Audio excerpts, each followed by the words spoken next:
Photoshop's new sky replacement tool lets you instantly transform your photos from this into this. But how well does it really work? And more importantly, is it something that you should be using? Let's dive in and take a look.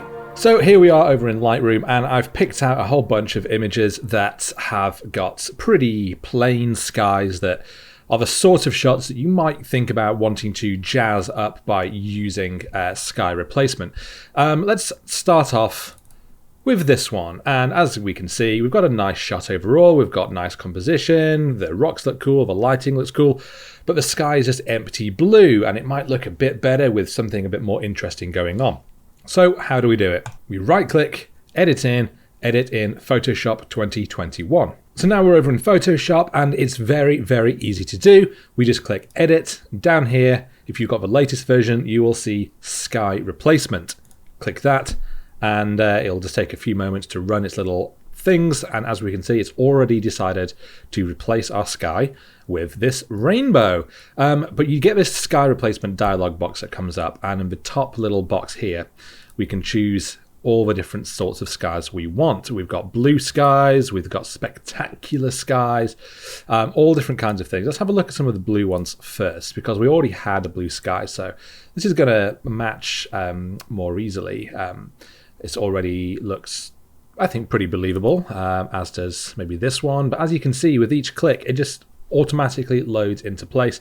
It's masked out where the mountains end and where the sea is, so we don't have to do any extra work really. We just sort of one click and pop these skies in place. This one I think looks very natural, but let's keep on going and have a look at some of the spectacular skies, because this is when things are going to get a bit more interesting. So let's take a look at, for example, this.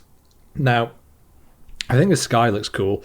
The problem is that this image was not taken with a vibrant purpley red sunset overhead, so as a result the colors on the land are not vibrant reds, they're summery greens, because that's when I took the shot. But there is a couple of things that you can do to change that up if you wanted to. Now, one of them is in the foreground adjustments part of the sky replacement, there is the color adjustment. If we crank that up, we'll see that Photoshop does try and color match your foreground to the sky a little bit more, and as we can see, it's made things a little bit more red. Before it was quite green and yellow. So we can click OK and do that, but maybe there's a little bit more we can do. So you will see that what it's done is created layers in a whole group of the sky, which makes it very easy. We can just collapse that down, turn it off and on, and we can see exactly what Photoshop has done to the sky. Let's try and take it a little bit further and add in an adjustment, and I'm going to add in a photo filter, and I'm going to choose a magenta filter. Now this is hopefully going to add slightly more magenta-y tones to the foreground, which is going to help it match that sky a little bit more. Something like this. It's a little bit strong, so let's tone it down. Somewhere around 10%, I think. If we turn that off and on, we can see, yeah, it's just adding a bit, but it is also adding it to the sky. So what I'm going to do is right click and go blending options. And in the blend if panel, you can basically tell it that you don't want it to blend with the highlights in the image. You only want it to appear on the dark parts, or vice versa. So basically what we can do is grab this toggle here. So as we drag this down, we can see that it starts to apply less and less in the highlights, and it's only applying to the shadows, which is great. It means that we can tone those shadows independently from the highlights. The problem is, if you just grab this tab and move the whole thing, then it doesn't blend very seamlessly, and I can already see some areas where it's looking a little bit weird. So the thing to do is, if you press Command or Alt and just click on one side of this tab, you can split it in half, dragging half down and leaving the other half where it was, and that just allows it basically feathers out the blur and makes it blend a lot more naturally. So we can pull it down here as well and just click OK. And if we turn that off and on, we can see it's still applying a bit in the sky, but not quite as much as it was before, but it's applying a lot more in these rocks. Now, I still don't think this shot looks very believable. It definitely looks like the sky has been digitally replaced, but we've done a couple of things to try and make it go a little bit further. The other thing we could try and do is maybe just bring down the opacity of that sky, which I don't think really works either. I think for this, if you wanted to replace the sky in this image, you would have to have gone with one of the blue sky shots, because I just think if you want to replace a sunset, you need to have more sunset tones. You need to have those sunset shadows on your shot. Otherwise, you should try and make sure that you're picking a sky that actually makes sense to the scene that you're doing. Let's go and have a look at another one. Let's see, maybe this one here as another example. This is a shot that I did in Mull. I've already done my edits on it. This is pretty much the shot that I came away with. So this one, as before, we've got an empty blue sky, and there are various things you could do. You could try and use cloud brushes to literally sort of brush clouds into that sky to make it look a bit more interesting. But we're not doing that. We're doing sky replacement. So again, edit, sky replacement, and this time, well, straight away it's going to load in that same sunset one. And I think we have the same problem in that we've got the big sunset overhead, but the colors and the shadows on the rocks themselves and on this sand and on the greens here just doesn't really fit what it would look like with a sunset. I could probably spend more time on this shot and try and adjust those colors, make those greens more orangey, make those yellows deeper red, add more toning. But instead, let's just take a look at some of the blue skies, maybe this one. Already, I think that looks like it's a lot more natural. The same goes to most of these more puffy clouds. All of these, I think, this one doesn't blend, the perspective is all off with this one. I mean, that one kind of works, but it's fine. This one looks quite nice, though. I like these sort of airy, wispy clouds. So let's keep this one. But what you will notice is that the blue of the sky is quite purpley. It doesn't really match the blues that we've got in the rest of the scene because they are of more greeny teal. So what we can do is on the sky itself, we can bring up an adjustment layer, hue and saturation to change the hue. We will clip it so that it's only going to affect the sky and not the whole image. And then we can just grab that hue slider and start to bring it down until it roughly matches the tones in our water, something around here. I'm also going to lighten it a bit, and I think I'm also just going to reduce the saturation. It's a little bit too vibrant and bold, so I think by bringing that down, it's just blending with that whole scene a little bit more, and I might actually reduce that hue just a touch more. And so I think already that that blends very naturally. I don't think I would look at this image and go, oh yeah, you definitely replace the sky. I think that looks like it could be definitely a thing. So we've done a sky replacement on this image in a couple of minutes, and I think it's certainly helped this image. If we have a look before, empty sky, empty blue, not a lot going on. Afterwards, we've now got some detail in there.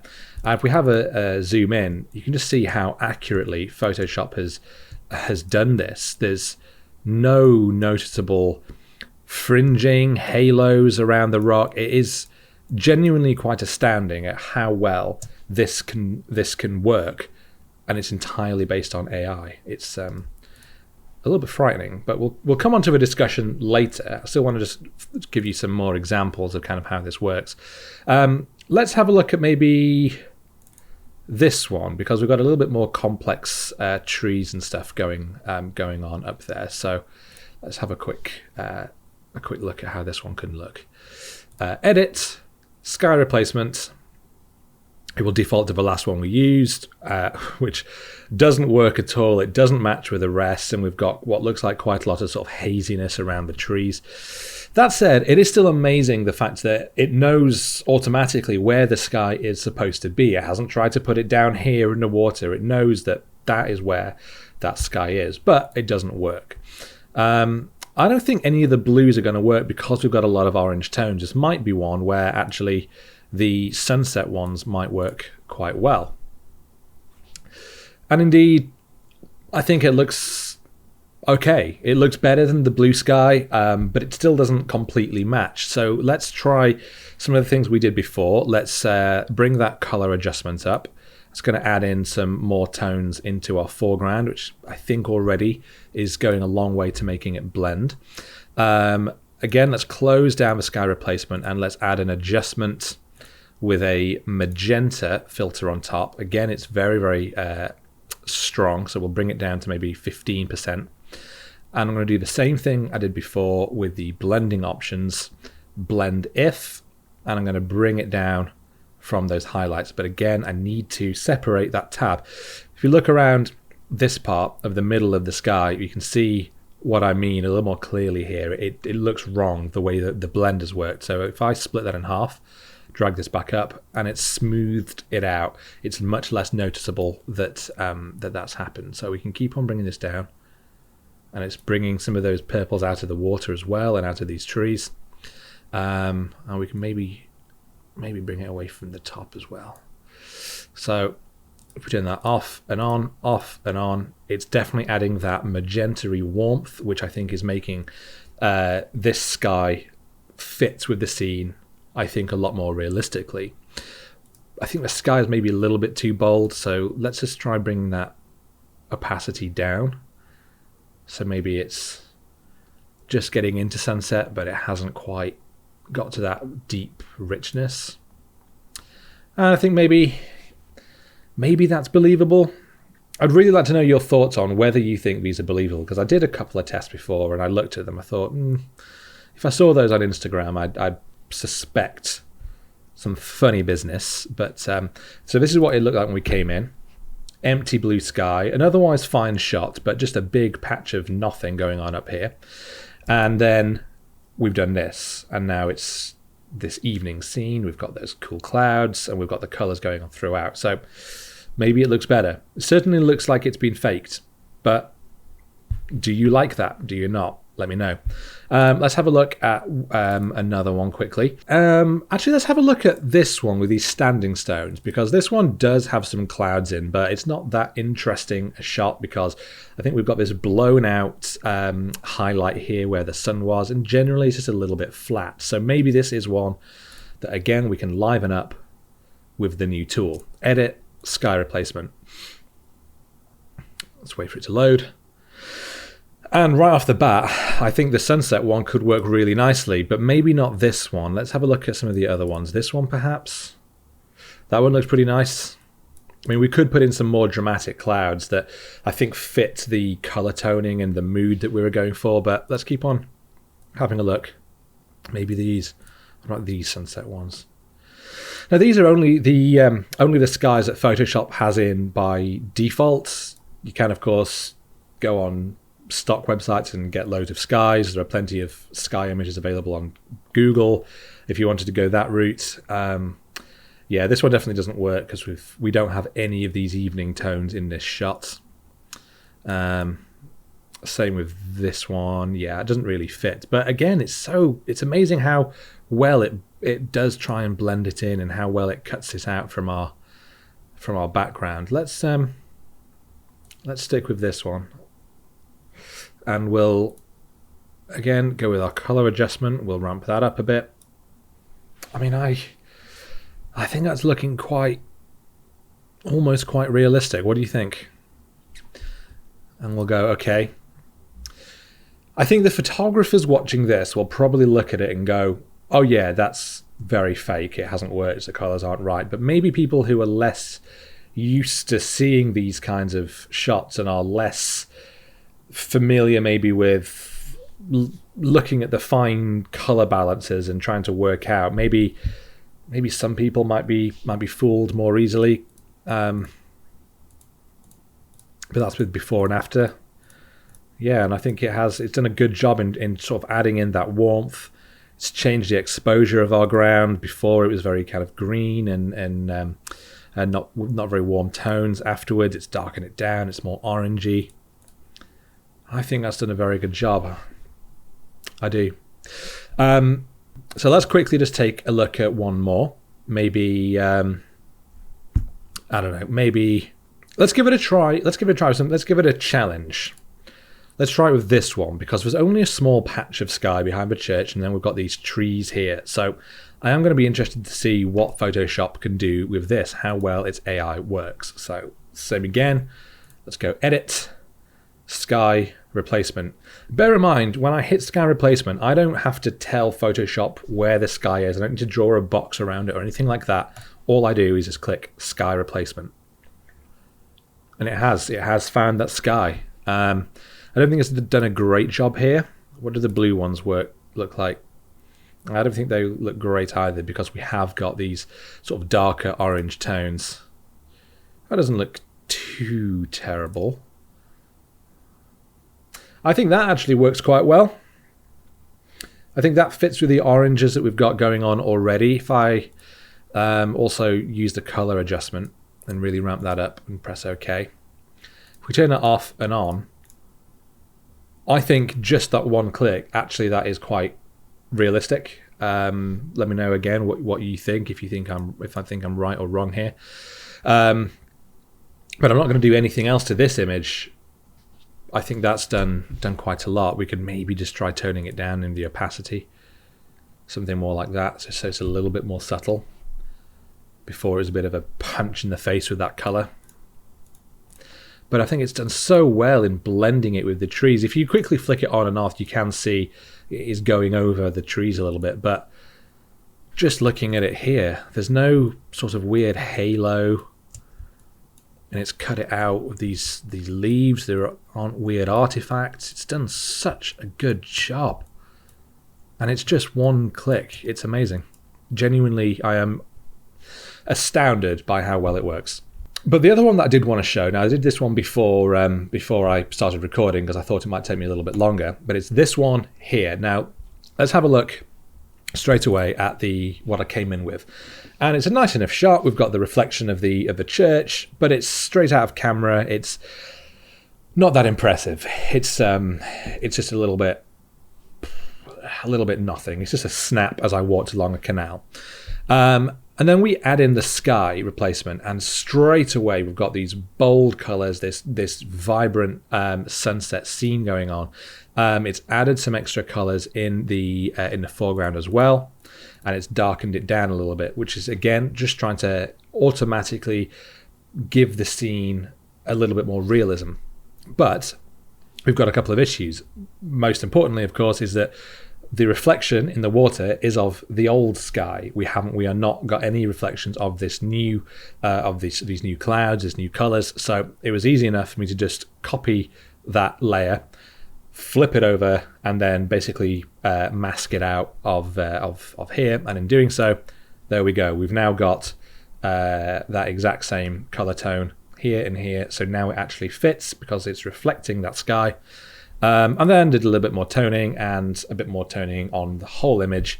So that is our finished shot. This is before, out of camera. This is it. This is this. And this is probably 3 or 4 minutes work. Photoshop did 90% of a heavy lifting here. I just took it a little bit further with that reflection. Which is, I think, very, very interesting that it can do this. It seems like a really big step forwards in what Photoshop's doing with artificial intelligence. But of course, the question is this a good thing? Because to be honest, I am a bit split. 90% of me says that this is not okay. The landscape photographer in me, to be honest, is furious that this is even possible. The whole point of doing landscapes is about going out in all conditions, trying to get the shots, in looking at the weather forecasts and getting up before dawn so that you can get those amazing sunrises, or staying out to get those great sunsets. And it's hit and miss. Sometimes you might go out and not get the shot, but that's kind of, for me at least, and I think for most people who are really into their landscape photography, it is about getting out, connecting with nature, and trying to get the shot as you see it. So this AI tool removes all of that and means that in just a couple of clicks, you can transform a very mundane shot into something completely different. So Instagram is going to be flooded with shots that have got these incredible skies, and maybe some of them you'll be able to tell are fake, but I think odds are that most of them you won't be able to tell. And it's going to result in a lot of people thinking that that is exactly what you're going to get if you visit that location. Now, this has been possible in other apps. Things like Luminar 4 have done this, and I think there are other services that have been knocking around that have tried to speed up this process for a while. But what's more worrying is that Photoshop is the industry standard for professional photographers. So allowing you to do this sort of instant sky replacement, this automatic composite with just a couple of clicks. It normalizes that process, and if anything, it encourages you to do it. And what that does is change the mindset of people when they're using Photoshop. So rather than thinking, okay, this sky is a bit lackluster, maybe I can sort of try and boost it but still keep the sky, you're now going to be almost encouraged to think, well, could I just replace it altogether with an image that isn't even mine? So deciding whether or not to fake your images is now something that you're going to have to actively consider. Now, I never replace my skies in my own imagery because I just don't think that that's something I want to do as a photographer. If you call yourself a digital artist, then maybe that does change things a bit. Maybe doing things like replacing the sky or adding fog to a scene or adding snow falling down or leaves or a big full moon in the sky, maybe that sort of stuff becomes okay. Now, it's particularly important for me as a journalist because honesty and integrity in journalism has never been more important, and that applies every bit as much to the images that go with an article as to the article itself. Now, over the years, big name photojournalists have been caught out removing things from their image or maybe even adding things in that weren't there, and that just is not okay when the thing you're supposed to be doing is telling the truth with your imagery. In commercial photography, things are of course very different. It is a given that most images will be heavily retouched, if not completely composited. Most of the automotive adverts that you might see in magazines, for example, will probably be taken with a car in studio under perfect lighting conditions, which is then cut out and put into a road, into a completely different scene. Culturally, we accept that adverts like that do not necessarily reflect real life. But does that make it okay? But I think what's adding to my worries is just how well Photoshop's tool works. You've always been able to Photoshop in a new sky into your scene, but typically it's been quite a laborious process, and certainly if you're trying to Photoshop in a new sky behind trees and complex horizons, then it can be very, very difficult, and it means that unless you're very skilled with Photoshop, it's quite easy to spot a fake. Now, as you've seen, it's a couple of clicks and Photoshop does it all for you. The reality then is that we are in the beginning of an era in photography when the images that you see on social media may well be no more real than a scene in Star Wars. Neither Photoshop nor Instagram are going to force you to put tags on saying that this image has been composited with new skies, and so how is anyone ever going to tell whether someone has really gone out to take this great photo or whether they've just done a couple of clicks and put in someone else's photo in the top half? But then the other question is, of course, does anyone really care? Like, is a good image regardless of how it's been created? Does an image suddenly look better because you found out that, oh, it took the photographer a weekend to hike up into the mountains and then they had to get up at 4 a.m. to take this photo, and then how difficult everything was? Like, the image is still what it is. It doesn't get better just because it was a struggle to take, which is why I kind of find it difficult to decide how I really feel beyond just my base principles, which say, don't fake your skies, go out and take a proper photo. And part of one of the reasons why I wanted to make this video is I desperately want to know how you all think about this. Like, is this okay? If you suddenly saw that all my images that I was putting out are faked with new skies just composited in with a couple of clicks in Photoshop, is that good? Is that not? I mean, I'll say now, I'm not going to do that. I wanted to use this tool as an experiment, to do a video on it, and to use it as a jumping off point to have this conversation. But for me, I still love going out, getting those things. I love seeing a beautiful sunset outside and heading out with my camera. That is part of the joy of photography for me. I'm a photographer, not a Photoshopper. So I still want to make sure that I'm taking the best photo that I can.